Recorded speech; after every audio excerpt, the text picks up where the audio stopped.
Well, hello, Grill fam. Thank you for being you and thank you for watching. Today, we're going to be talking a little bit about the Cloud of Unknowing. But before we get into that, I want to say that today I'm drinking a little bit of this grapefruit citrus. It's a Zevia. Check it out. And if I sound a little bit on the exhausted side, that's because I am. Over the last last couple weeks, I've been trying to help my family speed up the process of, for instance, cataloging all the books that we have before we move, before we decide on which ones we're going to keep. I've had close to 1,000 in my room, and getting close to a lot of other books as well, which are on the dustier side. And so I think that's kind of affecting my being right now. But that's okay. We're gonna chillax. So I've had roughly close to 1,000 books. The more specific number is probably like 693 inside my room. Love them all dearly, and yet I have not read all of them completely. So tough decisions will have to be made. And what else should I say? Getting close to 300 books in the rest of the house, but there's just so many other books to go through. It's a ton.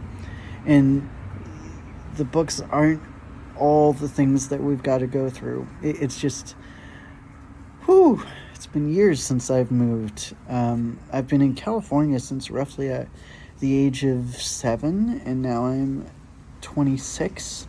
So the idea of moving to Arkansas is, at this point, monumental. I've been in California for so long. But anyway, we should go ahead and check in on what's grilling today.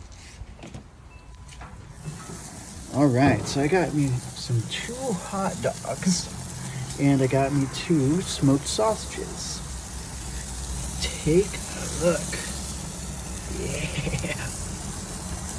Ooh. And I'm actually gonna, I like it when it does that line through. That's awesome. I'm just gonna turn the heat down just a little bit.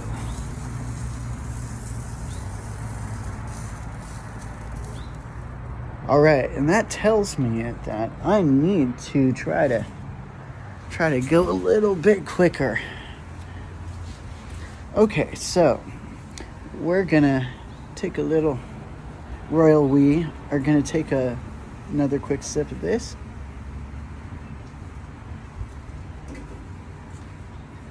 And then what I'd like to do is introduce you to the 6th chapter. It's just 2 pages, and it's not long at all in this book. And when I first was reading it, I commented, "This feels like 100 sermons densely packaged into 100 words. God help me love you more." And I still feel that. So we're just going to dive in super quick, and then I'll have some commentary, and I'll need to check on the food.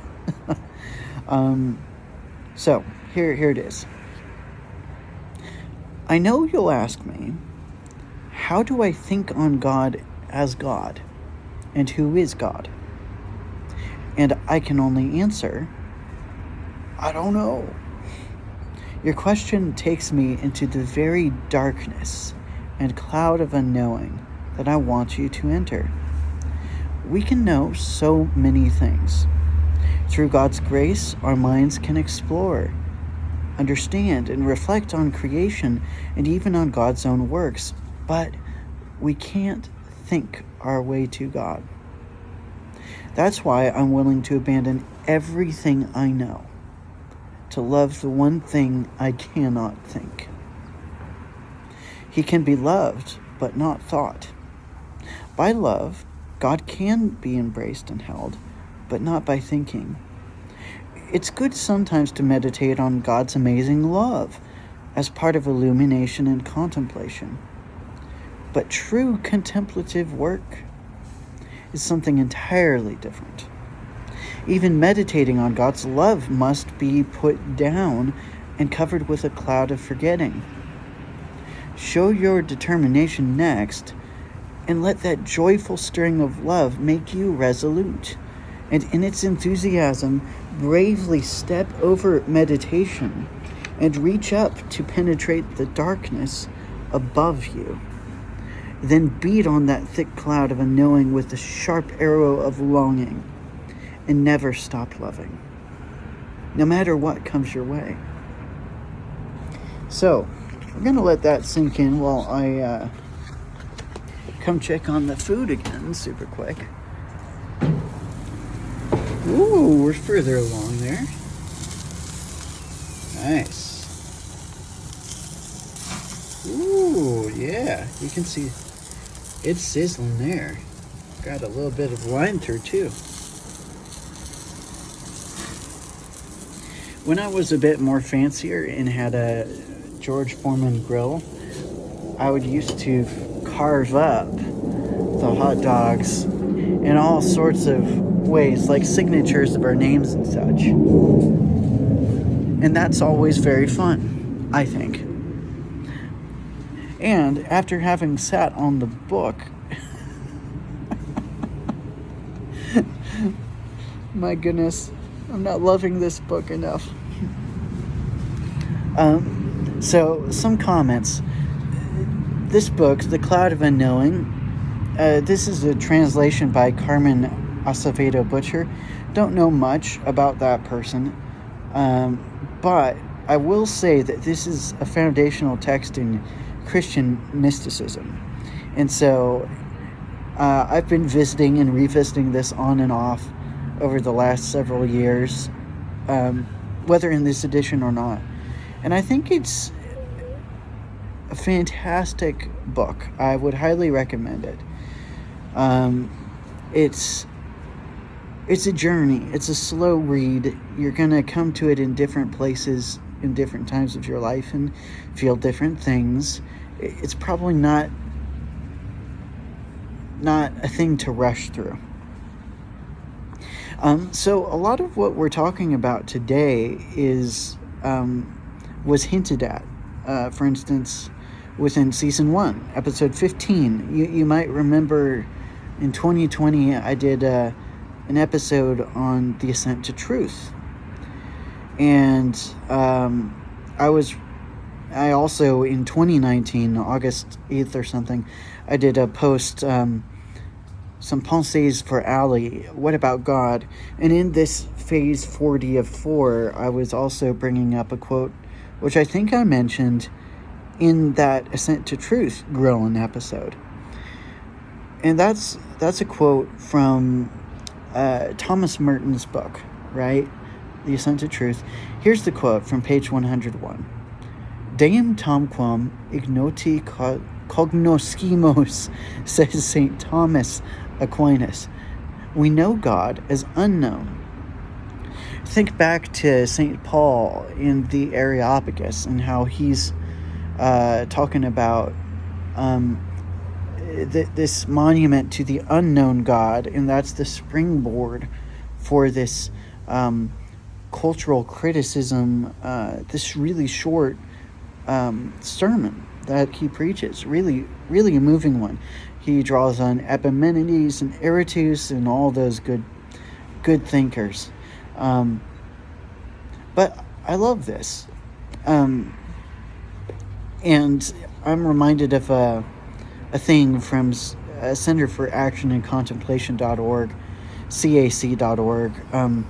Back in 2016, there's this entry for August 23rd, and there's a little quote in there which I wanted to bring out. Mystery is not something you can't know. Mystery is endless knowability. So if you're the kind of person who's like you want to understand a thing so completely and intimately and transcendently, I can relate, because that's my typical approach to most things. And it's really hard not to be that way. It's hard not to look at this short chapter in this book here, The Cloud of Unknowing, and to feel resolved and relaxed about it. But I will say, after I look at the food super quick, because it's singing. Hear that singing?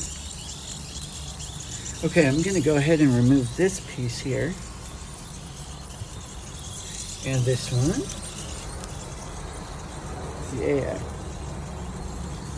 And this one. And this one.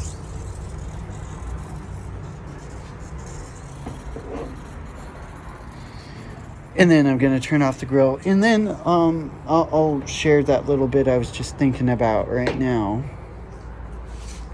to top off the episode here.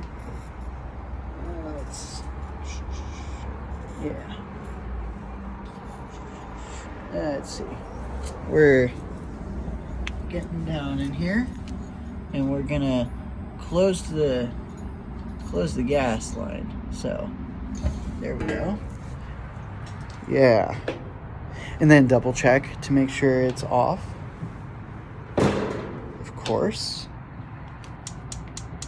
Okay. Sweet. Okay, so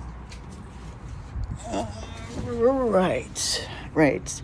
Final thoughts for this episode here.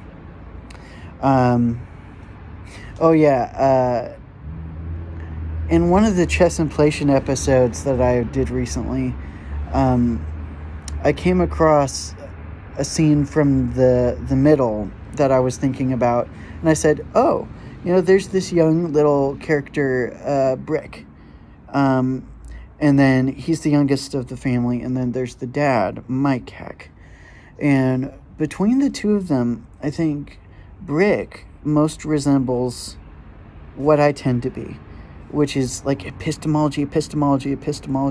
Let me read these books so that I can know things better."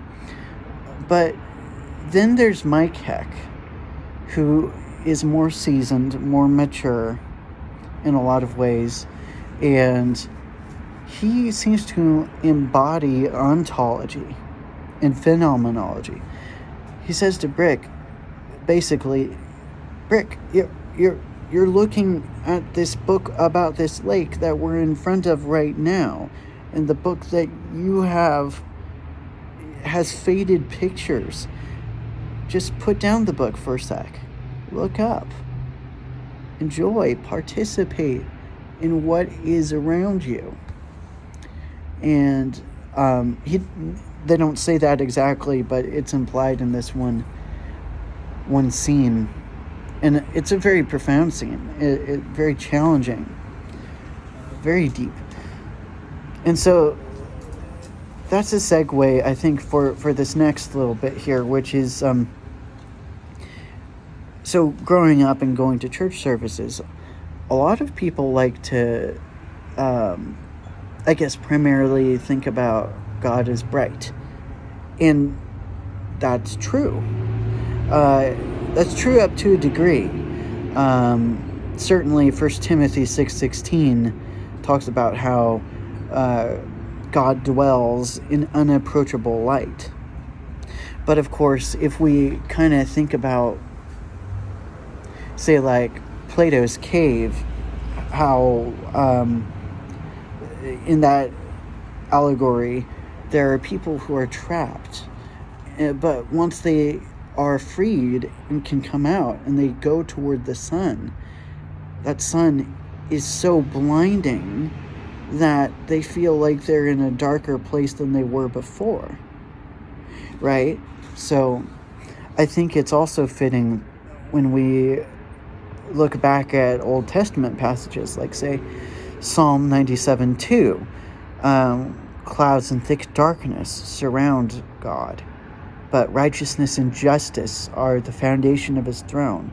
Or Psalm 18:11, dark rain clouds are God's covering. Or Psalm 68:4, God is the rider of the clouds.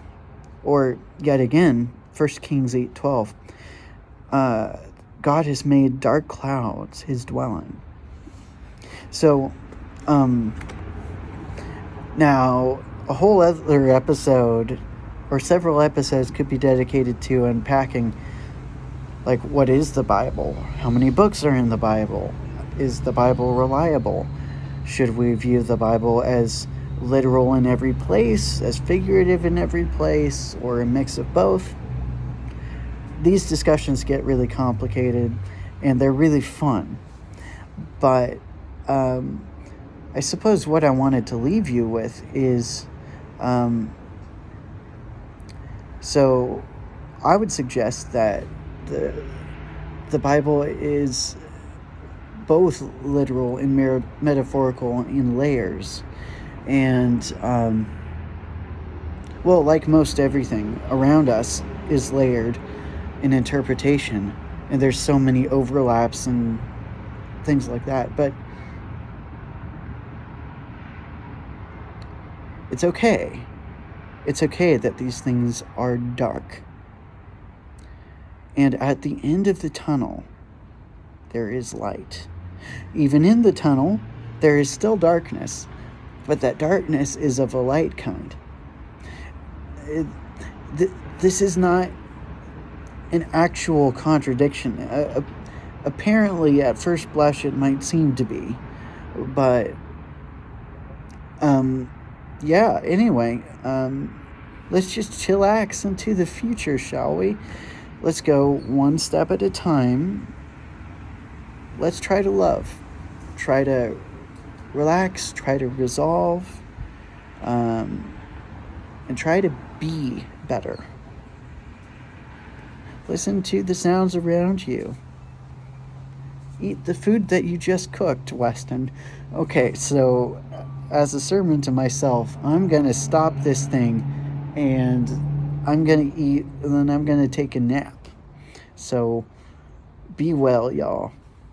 Much love and peace to you.